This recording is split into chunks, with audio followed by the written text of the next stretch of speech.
Welcome back to Hotspots Live. What a week we had last week. Special thanks to the folks at Diversity Honors and the Seminole Hard Rock Hotel and Casino for an amazing event last Friday. If you've not seen it yet, check out our live video broadcast from the red carpet. Just go to hotspotslive.lgbt.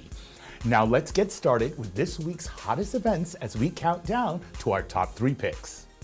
Comedian Tommy Davidson, best known for his role in the hit television show In Living Color, will be performing live at the Palm Beach Improv Friday through Sunday, May 4th through 6th. Now, Davidson's credits include film roles such as Bamboozled and Strictly Business, to his pivotal cameo in Jim Carrey's cult favorite Ace Ventura Part 2. Davidson's hilarious impressions of Sammy Davis Jr., Michael Jackson, and other icons are infamous. Go to palmbeachimprov.com for more information.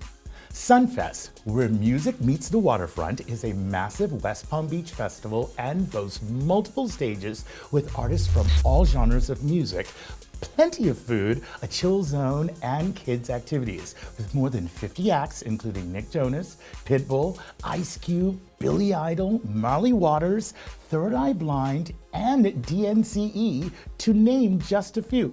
It's hard not to find your groove.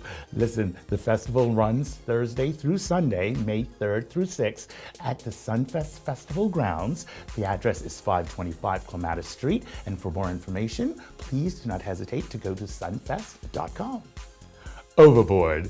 In this remake of the hit 1987 comedy film that starred Goldie Hawn and Kurt Russell, a spoiled, wealthy yacht owner is thrown overboard and becomes the target of revenge for his mistreated employees. Stars Anna Faris and Eva Longoria. Check it out in theaters starting Friday, May the 4th. Ventriloquist Darcy Lynn and Friends Live, the youngest contestant ever to win America's Got Talent, 13-year-old ventriloquist Darcy Lynn dazzles sold-out audiences with a talent that far exceeds her years. Now, Darcy used her newfound craft as a way to overcome shyness, and today she flourishes on stage, lifting up her audiences and leaving them smiling. You can see Darcy Sunday, May 6th at 7 p.m. at the Broward Center for the Performing Arts. Well, we've made it to this week's top 3 picks, and trust me when I tell you that all 3 are world-class events. Before we do that, I wanted to share an interview that we did earlier today with none other than Mr. Richard Gray, Vice President of the Greater Fort Lauderdale Visitors and Convention Bureau. I'd like to welcome our friend, Mr. Richard Gray, to the Hotspots Live studio. How are you, sir? I am awesome, thank you. I'm so thrilled that you stopped off to have a few words with us. Let's get right to it, okay? Richard, you have accomplished so much in your life. What are you most proud of? My God, you make me sound old. I think what I'm most proud about has been the absolute humongous success of our LGBT marketing initiative. I mean, we launched it in 1996. As a county, we didn't have the confidence or the courage to use the word gay, so we said rainbow. Fast forward 5 years later, we had the confidence because there was gold at the end of the rainbow. And very, very quickly, we used the word gay, we used GLBT, we used LGBT. Obviously, we came up with a humongous transgender initiative a couple of years ago. We were historically the first destination in the world to even address transgender travelers, and we did it. And last year, I was also very proud to have been recognized by the United Nations for our leadership in transgender tourism. So I think just that humongous success, we have become the LGBT capital of Florida. And not only are we the LGBT capital of Florida, but we are the number 7 LGBT destination in the United States. So yes, I'm super proud. Speaking of traveling, you travel a considerable amount. Where are you on Me? next?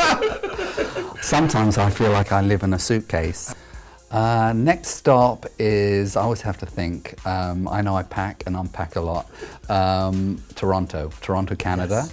And What are you it's doing in Toronto? Toronto, I'm attending the International Gay and Lesbian Travel Association's annual conference. Yes. the IGLTA. I have sat on their board for a long time, and I'm I'm going to give you guys a sneak preview of something that we're launching with Pride Fort Lauderdale. But on Friday week, we're hosting a media conference, and we are going to announce that Greater Fort Lauderdale is going to be the host city for Pride of the Americas 2020.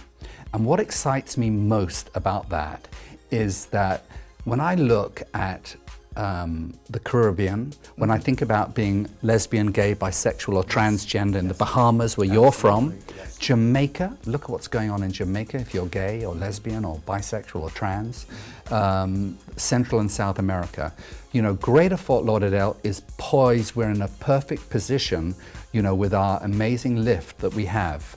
And I think that we can really bring in a lot of travelers from those countries, but also there's a huge educational component attached to that. And I think that Pride Fort Lauderdale can make a difference. Absolutely. You're the best. You guys are awesome. Thank you so much. And everything you do for our community. Thank you. Thank you so much. We are so happy that Richard stopped by to talk about the wonderful things that they have in store for our community. Now, as promised, let's get on with our top 3 picks this week. Coming in at number 3 is the Broadway smash Chicago. There's never ever been a better time to experience Chicago. This triumphant hit musical has racked up 6 Tony Awards and is now the longest running American musical in Broadway history. Chicago has everything that makes the Great White Way great. A universal tale of fame, fortune, and all that jazz, one show-stopping song after another, and the most astonishing dancing you've ever seen. You can see it Tuesday, Sunday the 8th through the 13th at the Ziff Ballet Opera House at the Adrian Arts Center. Coming in at number 2 is yet another Broadway musical, Jersey Boys. The 2006 Tony and Grammy Award-winning Best Musical about rock and roll Hall of Famers, The Four Seasons, Jersey Boys is the true story of 4 blue-collar kids who became one of the greatest success in pop music history. Frankie Valli, Bob Guido, Tony DeVito, and Nicky Massey wrote their own songs, invented their own sound, and sold 175 million records worldwide, all before they were 30 years old. Can you believe it? See it Tuesday through Sunday, May the 8th through the 20th at the Broward Center for the Performing Arts. Now, for our top pick this week, and no, it's not another musical, it's Cinco de Mayo. Now, many gringos believe that Cinco de Mayo is Mexican Independence Day. Wrong. The holiday actually commemorates the Mexican Army's unlikely victory over the French Empire at the Battle of Puebla on May 5th, 1862. Now, here in the US, Cinco de Mayo has morphed into a celebration of Mexican-American culture and, of course, lots of tequila. Have fun, do not overdo it, and please don't drink and drive. Have your Uber and Lyft apps handy to get you home safe and sound. So much to do, so little time to get out there and have a blast. So plan your weekend ahead and take advantage of all that South Florida has to offer. From all of us here at Hotspots Live, my name is Shawn Palacious. Have a fabulous week.